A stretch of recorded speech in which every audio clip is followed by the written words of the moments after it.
নমস্কার বন্ধুরা, কথক কৌশিকের গল্পের আসরে আপনাদের স্বাগত। আশা করি আপনারা সবাই সুস্থ আছেন।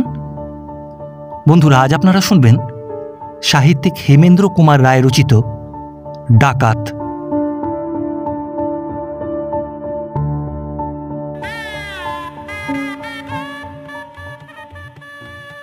পাশের বাড়িতে বিয়ে, কিন্তু গয়না সব শ্যাকরার বাড়িতে, আর গয়না নইলে মেয়েদের নেমন্তন্ন রাখা হবে না। গয়নাগুলো রং করতে দেওয়া হয়েছে। হুকুম পেলাম সেগুলো যেমন করেই হোক আজকেই ফিরিয়ে আনা চাই। শ্যাকরার দোকানে হাজির হয়ে গয়নাগুলো চাইলাম। সে হাত জোড় করে বলল, বসুন বাবু, এত দূর থেকে এলেন, একটু তামুক ইচ্ছে করুন।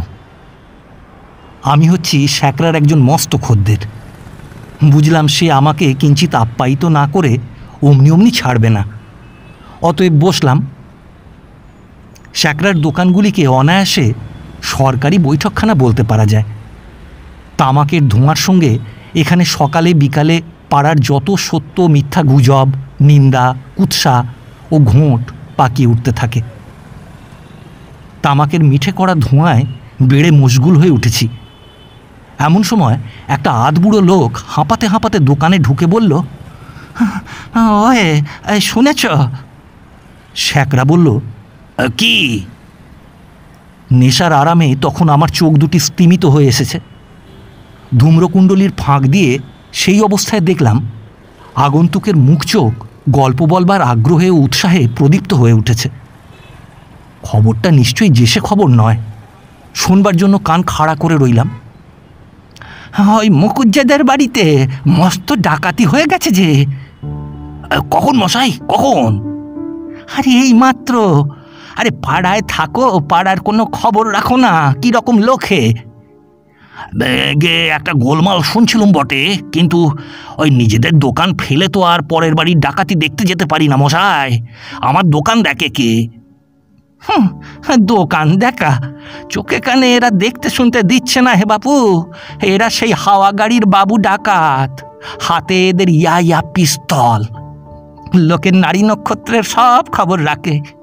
এই দেখো না, এই মুকুজ্জেদের জমিদারি থেকে আজ অনেক টাকা এসেছিল।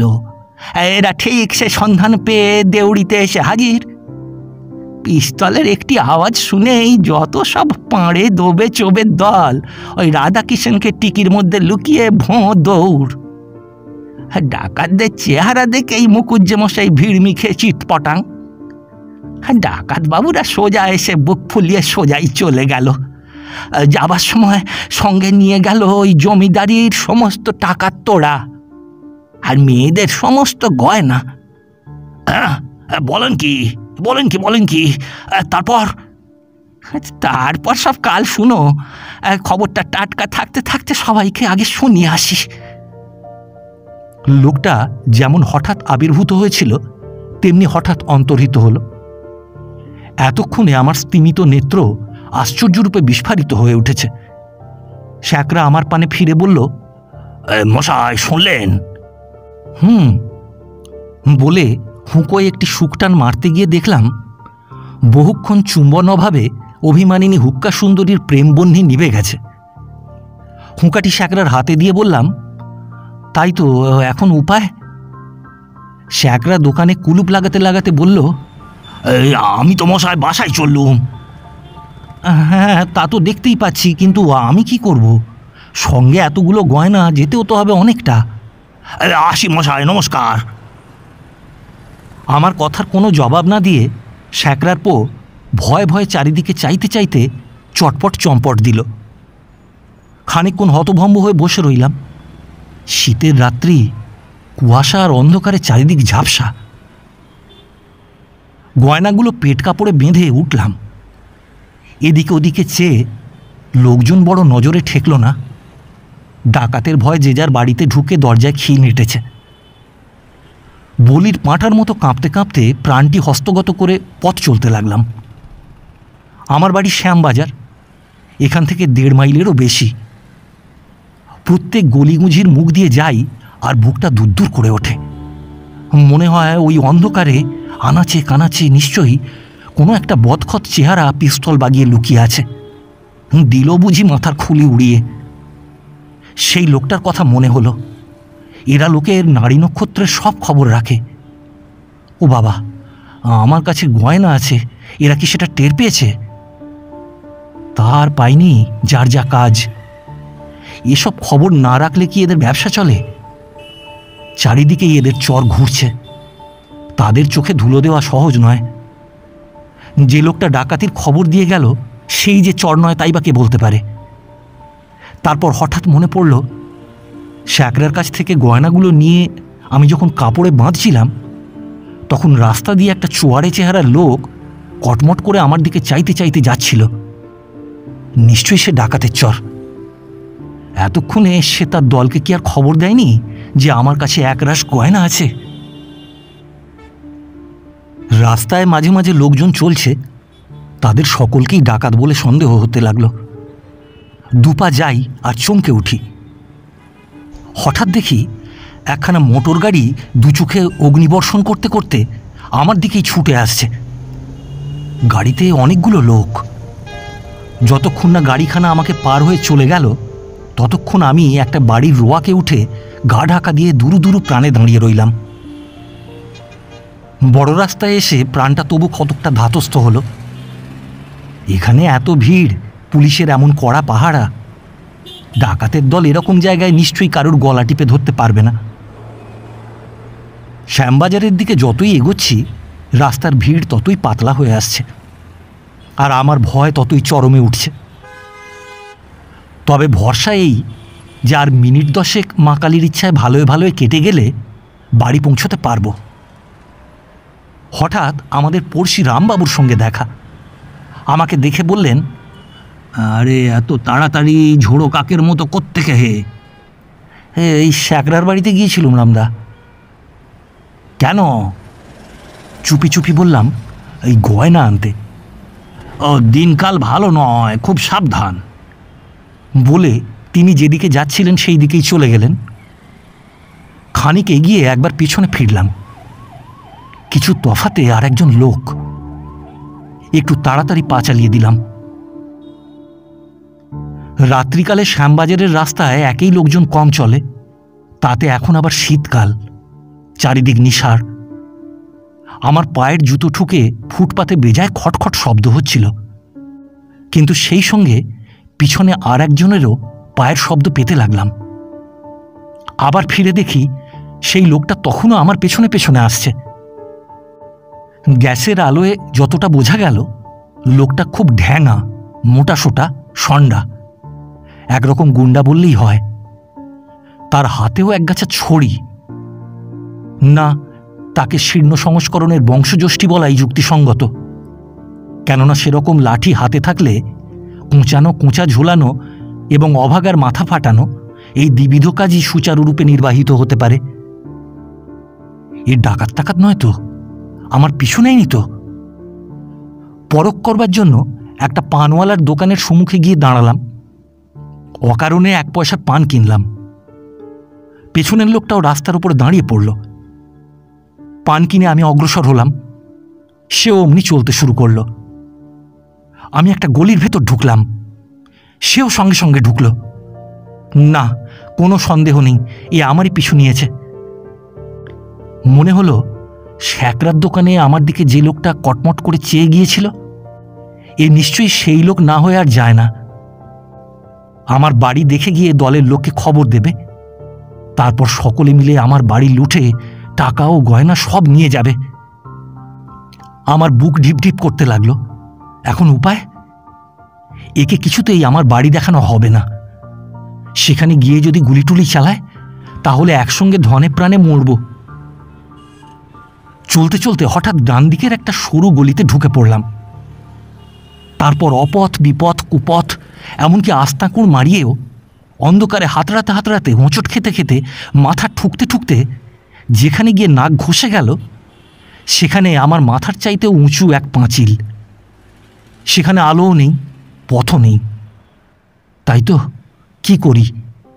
কোনো দিকেই যে সুরাহা নেই। যেদিকেই তাকাই চোখে খালি সর্ষে ফুল দেখি। খানিক ভেবে স্থির করলাম, যা থাকে কপালে, পাঁচিল তো টপকাই, ওপারে হয়তো রাস্তা আছে। নইলে যে পথে এসেছি সে পথে আবার যদি ফিরি, না, ফেরার কথা ভাবা মাত্র বুকটা ধড়াস করে উঠল। আমি তার চোখে ধুলো দেবার ফিকিরে আছি দেখে ডাকাত নিশ্চয়ই বেজায় খাপ্পা হয়ে আছে। বেঘুরে প্রাণ খোয়ানোর চেয়ে পাঁচিল টপকানো ঢের ভালো, অথচ সহজ। দিলাম এক লাফ। তারপর ওপাশে নামতে না নামতে যুগপৎ হৃদয় এবং শ্রবণভেদী চিৎকার আকাশ এবং পৃথিবী কম্পিত প্রকম্পিত করে ও আমাকে স্তম্ভিত করে দিল। ওরে বাবা রে, চোর চোর, খুন করলে চোর, খুন, চোর চোর চোর।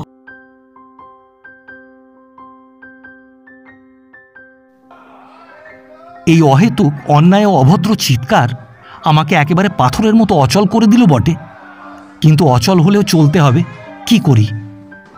ওই যে দুমদাম করে জানলা দরজা সব খুলে গেল না? ও বাবা, ওরা কারা?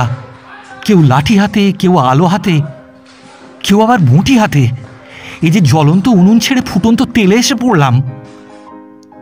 আমার সংবর্ধনার জন্যই কি এই বিপুল আয়োজন? না মহাশয়গণ, আপনারা আমাকে ভুল বুঝেছেন। এমন সশস্ত্র অভ্যর্থনায় আমি একেবারেই অভ্যস্ত নই। অতএব দিলাম আর এক লাফ, যে পথে এসেছি সেই পথে ফিরতে। কিন্তু লোকগুলো বিষম চালাক ও চটপটে। আমি নিরাপদ ব্যবধানে যেতে না যেতেই তাদের একজন খপ করে আমার একখানা পা যত জোরে পারে ধরে ফেলল। হ্যাঁ, আমি কিন্তু ততোধিক চালাক। ইঁদুরের মতো জাঁতিকলে পড়েই আমার মাথা খুলে গেল। কৃত্রিম যন্ত্রণায় কাতরে বললাম, আহা, ছাড়ো বন্ধু, ছাড়ো, পা ছাড়ো হে, পায়ে ফোঁড়া, উহু হু হু। ফোঁড়ায় হাত পড়লেই হাত, তার বজ্রমুষ্টি চকিতে আলগা হয়ে গেল এবং সঙ্গে সঙ্গে আমিও সর্পমুখচ্যুত ভেকের মতো ঝুপ করে অন্ধকারে খসে পড়লাম। সে আমাকে এমন বাগিয়ে পাকড়েছিল, আমাকে ছেড়ে দিয়েই হতাশভাবে পাঁচিলের ওপাশ থেকে সে বলে উঠল, ওই যা। অর্থাৎ তার মনে পড়ে গিয়েছে যে সাধুর পায়ে ফোঁড়া হলেই ছেড়ে দিতে হয়, আর চোরের পায়ে যত বড়ই ফোঁড়া হোক না কেন সে পা আরও জোরে চেপে ধরাই কর্তব্য। পা উঁচু এবং মাথা নিচু করে অন্ধকারে যে কোথায় ঠিকরে পড়লাম ভগবান জানেন, কিন্তু আমার মনে হলো যেন ধরের ওপর থেকে আমার মাথাটির অস্তিত্ব একেবারেই বিলুপ্ত হয়েছে। পড়েই উঠলাম, কেননা মাথা থাক আর না থাক, পা যখন আছে তখন এ সময় বনবন বেগে সেই পদযুগল ব্যবহার করা ছাড়া মুক্তিলাভের নান্য পন্থা। এবার ধরলে আর কিছুতেই বাঁচব না। আগে প্রহার, পরে কারাগার। আমার এই ডাকাতের গল্প শুনবে কে? উঠলাম এবং বলা বাহুল্য ঘোড় দৌড়ের ঘোড়ার মতোই ছুটলাম।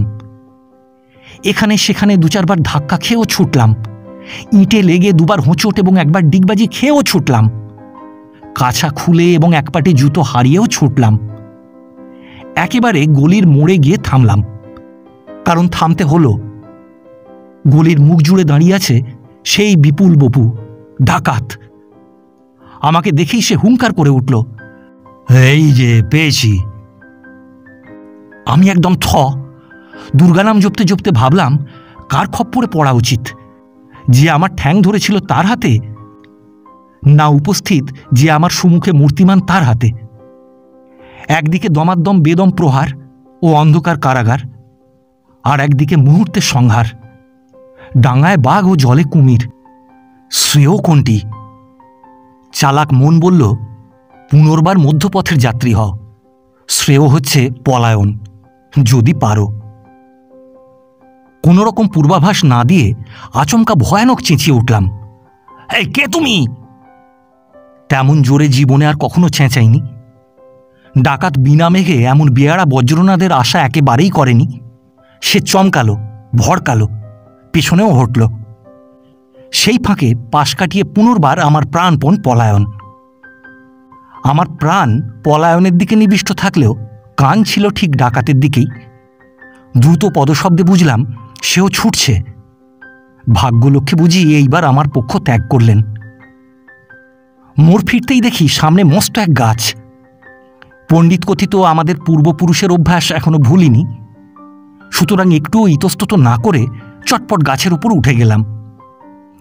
ও রাস্তায় বহু কণ্ঠে বিচিত্র ধ্বনি উঠল, ধর বেটাকে, মার মার মার, পুলিশ পুলিশ।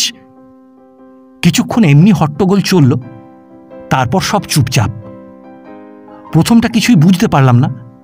তারপর মনে পড়ল, যারা আমার চরণ ধারণ করেছিল চোর ধরবার আশা নিশ্চয়ই তারা ত্যাগ করেনি। আমাকে না পেয়ে ধাবমান ডাকাতকে দেখে চোর সন্দেহে নিশ্চয়ই তারা সেই গোয়ারটাকেই পাকড়াও করেছে। গাছের টঙে বসে ঘণ্টাখানেক ধরে ৩৩ কোটিকে গড় করতে লাগলাম। তারপর নামলাম। হে মা কালী, এ যাত্রা প্রাণে ভারী বাঁচিয়ে দিয়েছ। আমি অকৃতজ্ঞ নই মা। কালীঘাটে কাল তোমার নামে এবং আমার পয়সায় জোড়া পাঁঠা পড়বে। পাশের বাড়িতে মেয়েদের নেমন্তন্নে যেতে একটু রাত হয়েছিল বটে, কিন্তু তারা নেমন্তন্নে গিয়েছিল এবং গয়না পরেই।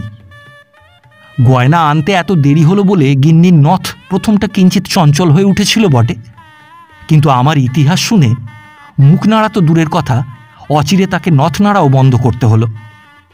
তিনি আমার গায়ে মাথায় হাত বুলিয়ে বুলিয়ে মেয়েলি অভিধান থেকে এমন কতকগুলো সুনির্বাচিত শক্ত শক্ত বিশেষণ ডাকাতদের সপ্তগোষ্ঠীর উপর প্রয়োগ করলেন, যা শুনলে যে কোনো ভদ্রদস্যু কানে হাত দিয়ে লজ্জা এবং অপমানে মাথা হেঁট করতে বাধ্য হতো। সেই রাত্রেই গৃহিণীর মুখে আমার অপূর্ব বিপদ এবং অপূর্বতর উদ্ধার লাভের কাহিনী পল্লবিত ও অতিরঞ্জিত হয়ে পাড়াময় রটে গেল। পরদিন সকালে বসে বসে গত রাত্রির ব্যাপারখানা ভাবছি, এমন সময় বাইরে আমার নাম ধরে কে ডাকল। গলাটা অচেনা। নিচে নেমে এলাম, কিন্তু সদর দরজায় গিয়ে যে ডাকছে তাকে দেখেই আমার অন্তরাত্মা শুকিয়ে ও মাথা ঘুরে গেল। এ যে সেই ডাকাত, এখানে কেন? প্রতিশোধ নিতে? ঠকঠক করে কাঁপতে কাঁপতে পায়ে পায়ে বাড়ির ভেতর দিকে পেছোতে লাগলাম। ডাকাত হাত তুলে আদেশ দিল, দাঁড়ান। হতভম্বের মতো দাঁড়িয়ে পড়লাম। আমার পিঠটা আগে দেখুন বলে সে জামা তুলে গম্ভীর বদনে নিজের পৃষ্ঠদেশ আমাকে দেখালো। সমস্ত পিঠটা জুড়ে লম্বা গোল নানা আকৃতির কালশিরা পড়েছে। কত ঘা লাঠি জুতো ঘুষি খেলে মানুষের পিঠের দশা অমনধারা সাংঘাতিক হতে পারে সেটা অনুমান করা অসাধ্য। ডাকাত চোখ পাকিয়ে বলল, আমার এই দশা কার জন্যে বলুন দেখি?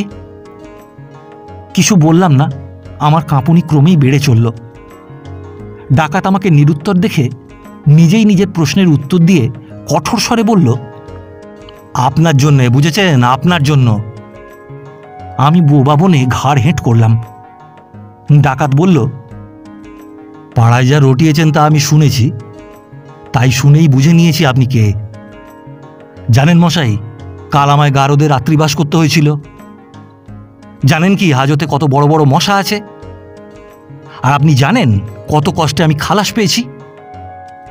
আর জানেন মশাই, কাল সারা রাত সজাগ থেকে 1000 মশার সঙ্গে আমায় একা লড়তে হয়েছে।